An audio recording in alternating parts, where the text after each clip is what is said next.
Welcome back today, friends, to the Nameless Preacher, the YouTube channel where I read the Bible. Today we have reached the book of Esther, chapter 2, and that's where we will begin at verse 1.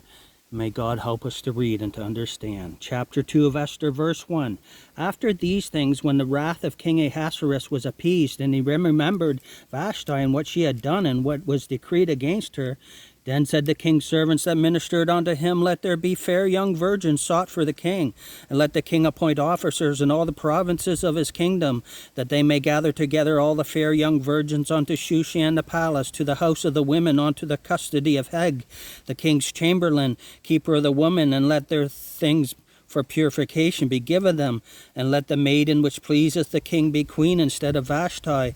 And the thing pleased the king, and he did so. Now in Shushan the palace there was a certain Jew, whose name was Mordecai, the son of Jair, the son of Shimei, the son of Kish, a Benjamite, who had been carried away from Jerusalem with the captivity which had been carried away with Jeconiah king of Judah, whom Nebuchadnezzar the king of Babylon had carried away.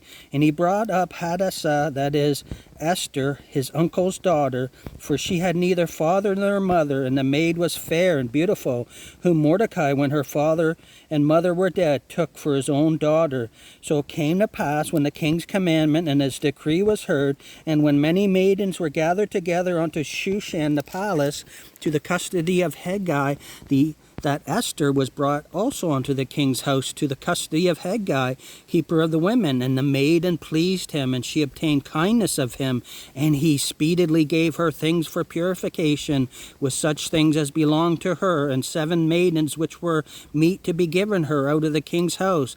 And he preferred her and her maids unto the best place of the house of the women.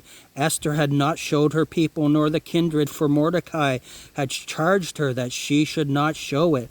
And Mordecai walked every day before the court of the women's house, to know how Esther did, and what should become of her. Now when every maid's turn was come to go in to King Ahasuerus, after that she had been 12 months, according to the manner of the women, for so were the days of their purification accomplished, to wit, 6 months with oil of myrrh, and 6 months with sweet odors, and with other things for the purifying of the women. Then thus came every maiden unto the king. Whatsoever she desired was given her, to go with her out of the house of the women unto the king's house. In the evening she went, and on the morrow she returned into the second house of the women, to the custody of Sheashagaz, the king's chamberlain, which kept the concubines. She came in unto the king no more, except the king delighted in her, and that she were called by name. Now when the turn of Esther, the daughter of Abihail, the uncle of Mordecai, who had taken her for his daughter, was come to go in unto the king, she required nothing but what Hegai, the king's chamberlain, the keeper of the women, appointed. And Esther obtained favor in the sight of all them that looked upon her. So Esther was taken unto King Ahasuerus into his house royal, in the 10th month, which is the month Tebeth, in the 7th year of his reign. And the king loved Esther above all the women, and she obtained grace and favor in his sight more than all the virgins, so that he set the royal crown upon her head, and made her queen instead of Vashti. Then the king made a great feast unto all his princes and his servants, on even Esther's feast. And he made a release to the provinces, and gave gifts according to the state of the king. And when the virgins were gathered together the second time, then Mordecai sat in the king's gate. Esther had not yet showed her kindred nor her people, as Mordecai had charged her. For Esther did the commandment of Mordecai, like as when she was brought up with him.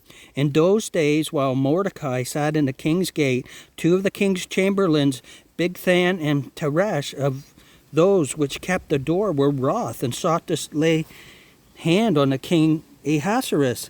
And the thing was known to Mordecai, who told it unto Esther the queen. And Esther certified the king thereof in Mordecai's name. And when inquisition was made of the matter, it was found out. Therefore they were both hanged on a tree. And it was written in the book of the Chronicles before the king. Friends, thank you for coming. We already see how Esther has already intervened. God intervenes in men and women's lives to bring them to the knowledge of the truth. I pray that if you're listening today, and if you've never been saved, that God would intervene, that you would call out to him,